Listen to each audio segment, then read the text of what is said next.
आज Doubtnut app download करें। Doubtnut पर अपने सभी गणित, रसायन विज्ञान, भौतिक विज्ञान और जीव विज्ञान के डाउट्स का करो सफाया। बस प्रश्न की फोटो खींचो, एक ही प्रश्न को क्रॉप करो और तुरंत वीडियो सोल्यूशन पाओ। अभी डाउनलोड करें। किसी शस्त्र प्रदर्शन में एक पुलिस अधिकारी 2 सेंटीमीटर की मोटाई वाले मुलायम प्लाईवुड पर 50 ग्राम द्रव्यमान की गोली को 200 मीटर प्रति सेकंड की गति से दागता है। प्लाईवुड भेदने के बाद गोली की गतिज ऊर्जा का प्रारंभिक ऊर्जा का 10% ही रह जाता है। ठीक, तो प्लाईवुड से निकलने के बाद गोली की चाल क्या होगी ये हमको बताना है। तो किस तरीके से बताएंगे दोस्तों, हम यहाँ पर देखेंगे कि जो पुलिस अधिकारी है वो कर क्या रहा है यहाँ पर। ठीक है, वो यहाँ प्रदर्शन कर रहा है शस्त्र का, और एक प्लाईवुड जिसके लिए मोटाई का मान दे दिया गया है। वैसे मोटाई से हमको मतलब नहीं है, हमको प्रतिशत में ही दे दिया गया है कि कितना प्रतिशत जो गतिज ऊर्जा है उसका प्रारंभिक गतिज ऊर्जा का 10% भाग जो है वही अंतिम गतिज ऊर्जा रह जाएगी हमारे पास। ठीक है, अब गोली हमको दे दी गई है, गोली का द्रव्यमान भी दे दिया गया है, तो उसको स्मॉल एम से प्रदर्शित करेंगे और लिख देंगे कितना, जितना प्रश्न में दिया 50 ग्राम दिया है, किलोग्राम ऐसा ही मात्रक को परिवर्तित करेंगे तो 10 की घात ऋण 3 का गुना करेंगे। अब ये हो गया ऐसा ही मात्रक अर्थात किलोग्राम पे। वेग हमको दे दिया गया अर्थात चाल, जिसको हम प्रदर्शित कर देते हैं u से। ठीक है, तो u का मान हमको कितना दिया है 200 मीटर प्रति सेकंड, जो कि ऐसा ही मात्रक है, तो मात्रक परिवर्तन की आवश्यकता नहीं है। प्लाईवुड भेदने के बाद गोली की जो गतिज ऊर्जा है वो परिवर्तित हो जाएगी और अंतिम गतिज ऊर्जा के लिए उसका चाल जो है उसको हम मान लेते हैं v है। ठीक है, तो v का मान हमको ज्ञात करना है। अब अंतिम गतिज ऊर्जा जो होगी के ई एफ से प्रदर्शित कर देते हैं, ये प्रारंभिक गतिज ऊर्जा का 10% रह जाएगी। अब प्रारंभिक गतिज ऊर्जा कितनी है, के ई आई से प्रदर्शित कर देते हैं, उसका मान हम निकालेंगे। ठीक है, उसके पश्चात हम अंतिम गतिज ऊर्जा निकालकर गोली का चाल ज्ञात कर सकते हैं, क्योंकि द्रव्यमान तो हमको दिया गया है और केवल द्रव्यमान और चाल ही चाहिए रहता है गतिज ऊर्जा के लिए हमको। ठीक है, तो गतिज ऊर्जा का सूत्र लिखते हैं, के ई से प्रदर्शित किया जाता है, ये होता है 1/2 गुना द्रव्यमान गुना चाल की घात में 2। ठीक है, ये होता है हमारे पास में।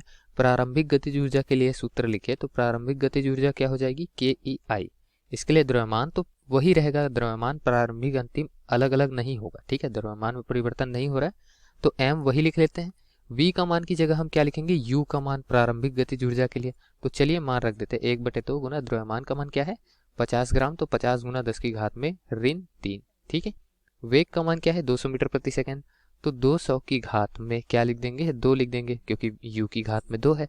ठीक, आगे हल करेंगे तो 2 जो है वो 50 से कटेगा 25 बार में। ठीक है, तो यहाँ लिख देंगे 25। अब गुना 10 की घात ऋण 3 है, उसको भी लिख देते हैं, और 200 की घात में 2 को 2 गुना 10 की घात की 2 की पूरे की घात 2 लिख सकता हूँ, तो 2 का क्या हो जाएगा 4, और 10 की घात 2 का पूरे की घात 2 क्या हो जाएगा 10 की घात में 4। तो 10 की घात में 4 और 10 की घात में ऋण 3 का गुना करेंगे तो 10 बचेगा हमारे पास में। ठीक है, 25 का 4 से गुना करेंगे 100 आ जाएगा, और 100 का फिर से 10 से गुना होगा तो 1000 आ जाएगा। और ऐसा ही मात्रक जो होती है ऊर्जा की वो होती है जूल। तो प्रारंभिक गतिज ऊर्जा का मान हमारे पास में क्या आ गया 1000 जूल।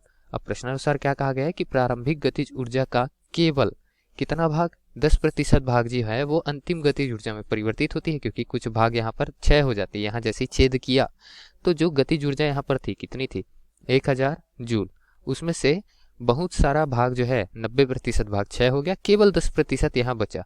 तो यहाँ की जो गतिज ऊर्जा है वो 10% प्रारंभिक की है, तो 10% से प्रारंभिक गतिज ऊर्जा का गुना करेंगे। ठीक है, तो अंतिम गतिज ऊर्जा के ई एफ का मान क्या हो जाएगा 10% गुना 1000 जूल। ठीक है, अब प्रतिशत है, प्रतिशत को हटाएंगे तो हमको नीचे में 100 लिखना पड़ेगा, तो ये प्रतिशत से हटकर गुणांक के रूप में हमारे पास में प्राप्त हो जाएगा। ठीक है, अब 10/100 है, उसको हम क्या लिख सकते हैं 0.1 या फिर 1/10, तो इसका मान जो है वो क्या आ जाएगा हमारे पास में कट पीट के 100 जूल। ठीक है, तो 100 जूल अंतिम गतिज ऊर्जा हमारे पास बच रही है, और अंतिम गतिज ऊर्जा से हम अंतिम वेग निकाल सकते हैं। द्रव्यमान तो प्रारंभिक ही रहेगा, द्रव्यमान परिवर्तन नहीं हो रहा है, तो 1/2 गुना द्रव्यमान गुना वेग की घात 2 ये अंतिम गतिज ऊर्जा के मान के बराबर होगा। ठीक है, 100 जूल के बराबर रहेगा। जूल ऐसा ही मात्रक है, ऐसा ही मात्रक में ही द्रव्यमान हमको किलोग्राम में कितना दिया हुआ है 50 गुना 10 की घात में 3, तो वो रख लेते हैं हम 1/2 गुना 50 गुना 10 की घात में ऋण 3 गुना अंतिम वेग अर्थात v की घात में 2 बराबर में 100 जूल। अब v का मान हमको चाहिए तो v के रूप में लिखते हैं इसी को, समीकरण को, तो v की घात 2 बराबर में क्या हो जाएगा 100 गुना 2 बटे में 50 गुना 10 की घात में ऋण 3। ठीक, तो 10 की घात ऋण 3 ऊपर जाके 10 की घात धन 3 में परिवर्तित हो जाएगा। ठीक है, ये 50 को 2 से काटेंगे तो 25 बार में जाएगा, तो v की घात 2 बराबर में क्या हो जाएगा 10 की घात में 5/25। ठीक, ये हो जाएगा। अब v का मान चाहिए तो हम वर्गमूल कर देंगे दूसरे पक्ष में, ठीक, या फिर दोनों ही पक्ष में वर्गमूल करेंगे तो v की घात 2 का वर्गमूल v हमको प्राप्त होगा और दूसरे पक्ष का वर्गमूल हमको प्राप्त होगा। ठीक है, हल करेंगे तो हमारा मान क्या आ जाएगा। अब यहाँ से मैं 10 की घात 4 को 10 की घात 2 बनाकर वर्ग के बाहर निकाल सकता हूँ, 10 की घात 2 को मैं लिख दूंगा 100। ठीक है, अंदर क्या बचेगा 10/25, जिसको हम क्या लिख सकते हैं 10/25 को 10 को यही लिख देंगे और 25 में जो 5 है वो बाहर आ जाएगा, क्योंकि 5 गुना 5 25 होता है। तो इस 10 को मैं क्या लिख सकता हूँ 2 गुना 5 लिख सकता हूँ, जिसमें से कोई भी राशियाँ बाहर नहीं निकल सकती, ना ही 2 ना ही 5, क्योंकि एक ही है, यहाँ जोड़ा तो नहीं है। या फिर हम लिखना चाहे तो सीधे सीधे अंदर 10/25 को 1/2.5 भी लिख सकते हैं या फिर 2/5 भी लिख सकते हैं।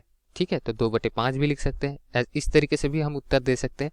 तो मीटर प्रति सेकंड में क्या आएगा 100 वर्गमूल 2/5 मीटर प्रति सेकंड वेग का मान अंतिम हमारा आ गया। यही हमको ज्ञात करना था दोस्तों। तो यही दिए गए प्रश्न का हमारा उत्तर है। अब चलिए विकल्प में चलकर देखते हैं कि ये कौन से विकल्प में हमको मिल रहा है। तो हमको यहाँ पर जो विकल्प में दिया उस रूप में लिखना चाहे तो किस रूप में लिख सकते हैं दोस्तों, जैसे हमने पहले लिखा था उसी रूप में लिखना पड़ेगा हमको। ठीक है, तो यहाँ से क्या कर सकते हैं 100/5 कर सकते हैं, वर्गमूल में क्या बच जाएगा हमारा 10। ठीक है, तो 100/5 को मैं क्या लिख सकता हूँ 20 लिख सकता हूँ, 20 वर्गमूल 10, ये मीटर प्रति सेकंड में हमारा मान आया है। और 20 वर्गमूल 10 हमको देखने को भी मिल रहा है मीटर प्रति सेकंड में विकल्प बी पे। तो विकल्प बी वाला मान जो है वही दिए गए प्रश्न के लिए सही उत्तर हो जाएगा। धन्यवाद। कक्षा 6वीं से 12वीं से लेकर नीट, IIT, JEE वो एडवांस के लेवल तक 1 करोड़ से ज्यादा छात्रों का भरोसा। आज ही डाउनलोड करें डाउटनेट ऐप या व्हाट्सएप करें अपने सारे डाउट्स 8400 400 400 पर।